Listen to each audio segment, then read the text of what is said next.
Hello everyone, this side is me Uma Bansal and I welcome you all to my this live video and इस session के अंदर मैं आप लोगों के साथ डिस्कस करूंगी CSIR नेट केमिकल साइंस 2019 का असम वाला पेपर जो असम में आया था। I am going to discuss with you that paper. ठीक है, ओके सो चलिए हम स्टार्ट करते हैं पर डिस्कशन। सबसे पहले मैं पार्ट बी लूंगी वन बाय वन करके, ठीक है, and I will discuss with you part B, part C of physical chemistry. ठीक है, ओके चलिए हम स्टार्ट करते हैं देन। सो देखिए, it's going to be the very first question and ये क्वेश्चन था, this all are 2 marker question. ये सारे के सारे 2 मार्क्स से पूछे गए क्वेश्चन है and the 2 marker question is from the solid state chemistry. ये क्वेश्चन कहाँ से था? This question was from solid state chemistry. ये था सॉलिड स्टेट केमिस्ट्री से। तो हम स्टार्ट करते हैं topic discussion and I will discuss with complete elaboration. So it was from solid state chemistry. Let us start our discussion and let us discuss all the things regarding the topic. ठीक है, तो हम बात करते हैं question के बारे में।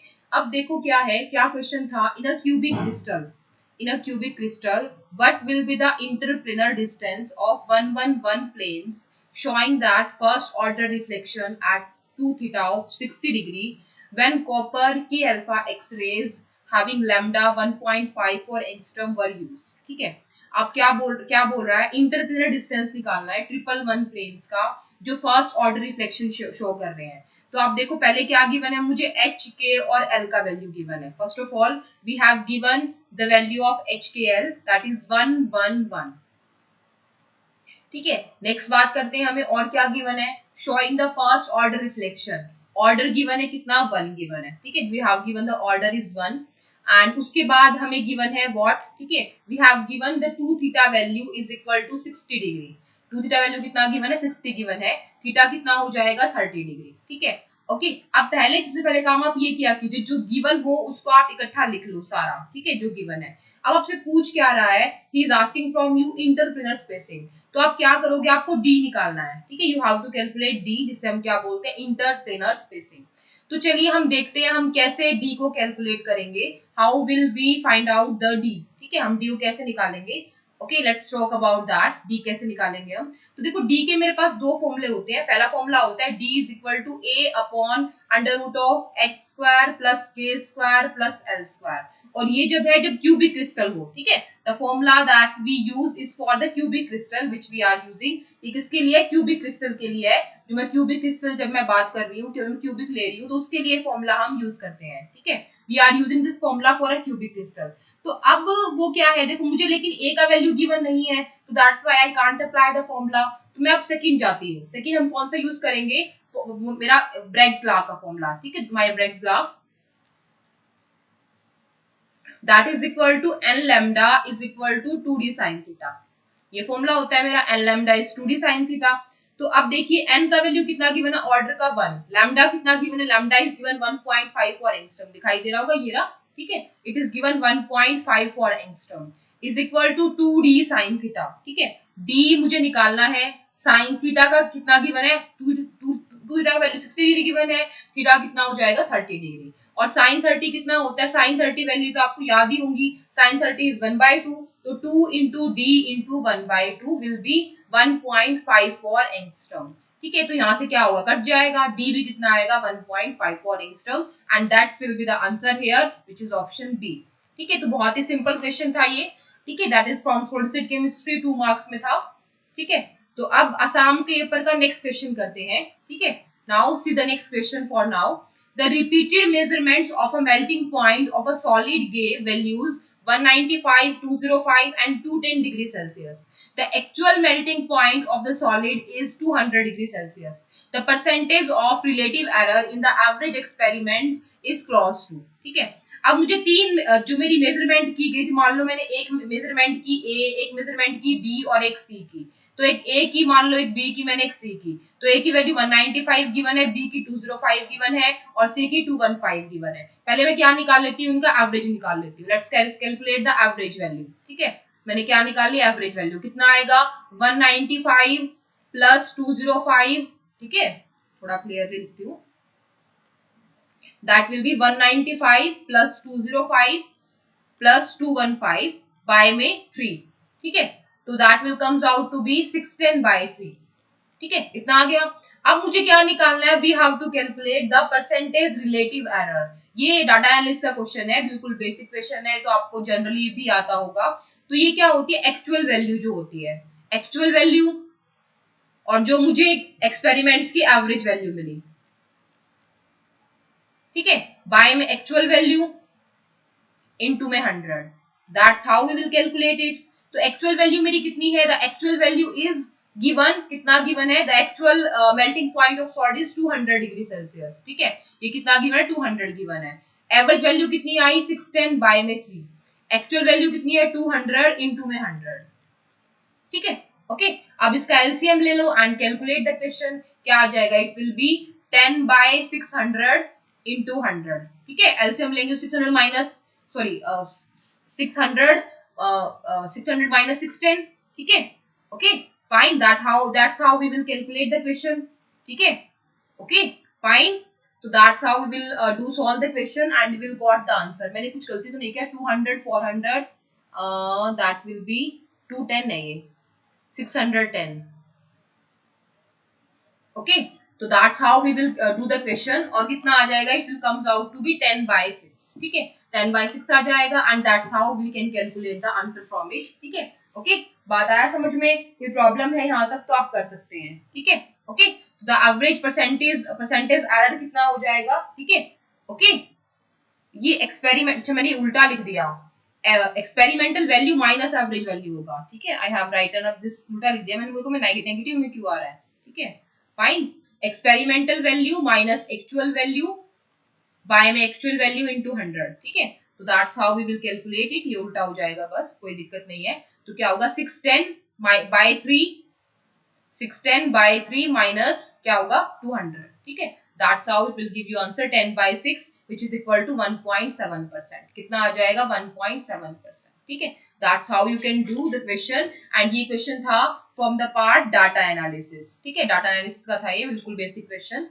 ठीक है, अब हम चलते हैं next question and it is the question from the, अब इलेक्ट्रोकेमिस्ट्री क्वेश्चन कराऊंगी मैं। Now it's a question from electrochemistry and ये क्वेश्चन भी किसमें था, दैट वाज इन 2 मार्क्स। ठीक है, okay, which of the following aqueous solutions will have the lowest mean ionic activity coefficient। ठीक है, देखिए इस क्वेश्चन को करने के दो तरीके हैं, क्योंकि उसने हमसे क्या पूछा है, he is asking about the mean ionic activity coefficient, इसके बारे में हमसे वो पूछ रहा है। तो मेरे पास एक तो ये फॉर्मूला होता है, ठीक है, log gamma positive negative d by Huckel-Humsager equation से is 2a za into zb into under root of I। एक तो मेरा फॉर्मूला ये होता है फ्रॉम द इलेक्ट्रोकेमिस्ट्री, जो मेरी डी बाय हक्केल-ओहन-साइगर इक्वेशन से हम कैलकुलेट करते हैं एक्टिविटी कोएफिशिएंट, मीन आयनिक एक्टिविटी कोएफिशिएंट। तो ये होता है, जहां पर a मेरा क्या होता है, a का वैल्यू होता है, the a value is 0.509 at temperature 25 degree Celsius. तो ये 2 into 0.5 1 हो जाएगा। तो इन शॉर्ट ये क्या होगा, log gamma positive negative will be equal to ZA into ZB into under root of I। ठीक है, ये फॉर्मूला है। आपको दो तरीके हैं, मैं दोनों करके दिखाती हूँ, how will you do solve the question, कि आप इस क्वेश्चन को कैसे सॉल्व करूँ, दोनों तरीके मैं आपको समझाती हूँ। ठीक है, let's talk about them, how we will solve out. ठीक है, तो अब देखिए ZA ZB क्या होता है, चार्ज, और ये क्या है, इसकी आयनिक स्ट्रेंथ। ठीक है, ओके फाइन। तो अगर मैं यहाँ पर देखूं, पहले आप देखो इसकी आयनिक स्ट्रेंथ की बात करो। ठीक है, वो पूछ रहा है लोवेस्ट किसकी होगी, एक का गिवन है, पहले हम निकालते हैं NaCl की और MgCl2 की। पहले हम ये निकालते हैं, NaCl की निकालते हैं। Let's calculate first of all for NaCl। NaCl कैसे आयनाइज होगा, it will ionise as Na positive plus में Cl नेगेटिव। ठीक है, और आयनिक स्ट्रेंथ निकालने का फॉर्मूला क्या होता है, 1/2 MiZi²। ठीक है, तो ये m और m एज m, एक इसका बनेगा m कंसेंट्रेशन और m इसकी बनेगी। तो ये क्या आएगा, 1/2। ठीक है, m क्या है, m इंटू चार्ज +1 का स्क्वायर और m इंटू चार्ज -1 का स्क्वायर। ये इन शॉर्ट भी आप याद कर सकते हो कि 1:1 रेशियो की m होती है आयनिक स्ट्रेंथ। ठीक है, और 1:2 या 2:1 रेशियो की होती है 3m। ये शॉर्टकट भी आप याद कर सकते हो या फिर आप निकाल भी सकते हो, अगर आपको याद नहीं रहता है तो। कितना आ जाएगा, इसकी आएगी m। ठीक है, इसकी आयनिक स्ट्रेंथ कितनी आएगी, m आएगी। और दूसरे की निकाल के देखती हूँ अब मैं, किसकी, MgCl2 की। Let's calculate now for MgCl2। MgCl2 की जब मैं निकालूंगी तो क्या आएगा, it will dissociate as Mg2 positive plus 2Cl negative. तो ये क्या बन जाएगा, m और 2m। ठीक है, तो कैलकुलेट करूंगी तो क्या आएगा, 1/2 m इंटू 2 का स्क्वायर प्लस में 2m इंटू -1 का स्क्वायर, ठीक है, तो that will comes out to be 3m। तो अब देखो एक की m आ गई, एक की 3m आ गई, ठीक है। आयनिक स्ट्रेंथ ज्यादा किसकी आई है, MgCl2 की, ठीक है। आयनिक स्ट्रेंथ किसकी है, इन दोनों की, ऊपर वाले पहले वाले दो की m है, इस वाले दो की क्या है, 3m है। अब m यहाँ पर क्या है, कंसेंट्रेशन। अब कंसेंट्रेशन इसकी क्या है, 1 मिलीमोल, इसकी 5 मिलीमोल, इसकी 1 मिलीमोल, इसकी 5 मिलीमोल, ठीक है। तो कंसेंट्रेशन ज्यादा किसकी है, 5 millimole, that will B fourth one की, ठीक है। तो अब देखो लॉग का रिलेशन देखो, अब चार्ज अगर मैं देखूंगी, चार्ज भी ज्यादा किसके ऊपर है, अब देखो चार्ज भी ज्यादा किसके ऊपर है, MgCl2 वाले के ऊपर है, और आयनिक स्ट्रेंथ क्या है इसके अकॉर्डिंग से, तो लॉग का क्या होगा, एंटी रिलेशन। अगर आयनिक स्ट्रेंथ बढ़ेगी तो ये क्या होगी, वैल्यू क्या होगी, घटेगी, ठीक है, फाइन। तो अब देखो ये क्या है, मिलीमोल है, 5 मिलीमोल, 5 इंटू 10 की पावर -3। आर यू अंडरस्टैंडिंग, आपको इसमें बड़ा है छोटा है, 5 इंटू 10 की पावर -3, ठीक है। तो ये मिलीमोलर के का आंसर है, ये क्या है, 1 इंटू 10 की पावर -3। तो ये अगर मैं इसके अकॉर्डिंग कैलकुलेट करूंगी तो देखो जितनी ये वैल्यू, अब उसके अकॉर्डिंग हमें निकालना पड़ेगा, 5 इंटू 10 की पावर -3, ये 1 इंटू 10 की पावर -3 है, ठीक है। Okay, that's how we have to calculate. तो इसके अकॉर्डिंग जो हम कैलकुलेट करेंगे तो मैक्सिमम आयनिक स्ट्रेंथ, क्योंकि चार्ज किसका होगा, MgCl2 वाले का, जितनी आयनिक स्ट्रेंथ ये वैल्यू, जितनी ये वैल्यू क्या होगी, बढ़ जाएगी, उतनी ये वैल्यू क्या हो जाएगी, कम हो जाएगी। That's why fourth will be the answer, ठीक है। एक तो आप इसको इस तरीके से कर सकते हो, एक तरीका मैं और बताती हूँ कैसे आप इस क्वेश्चन को कर सकते हो। आपको एक्टिविटी पता होगी, एक्टिविटी क्या होती है, एक्टिविटी कोफिशिएंट, ठीक है, इनटू m। अब कटायन या अनायन के लिए मैं कैलकुलेट करूंगी तो एक्टिविटी क्या होगी, एक्टिविटी कोफिशिएंट ऑफ कटायन, ठीक है, into m of cation, okay. और क्या होगा, activity coefficient of अनायन into m of अनायन।